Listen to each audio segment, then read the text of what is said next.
દરેક નીતિની સામે કાયદાની રીતે ઊભો રહેતો SSK ન્યૂઝ ચેનલ। સુરતમાં ફરી એક માસૂમ બાળા હવસનો શિકાર બનતી રહી ગઈ છે।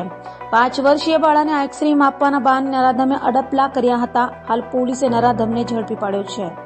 સુરતમાં ફરી માસૂમ બાળા પીંખાતી રહી ગઈ છે। વાત છે લિંબાયત વિસ્તારમાં આવેલ મારુતિનગરમાં ઘર પાસે રમી રહેલી બાળકીનું અપહરણ કરી આઈસ્ક્રીમની દુકાને લઈ જઈ છેડતી કરનાર યુવાન સામે લિંબાયત પોલીસમાં ફરિયાદ કરાઈ હતી।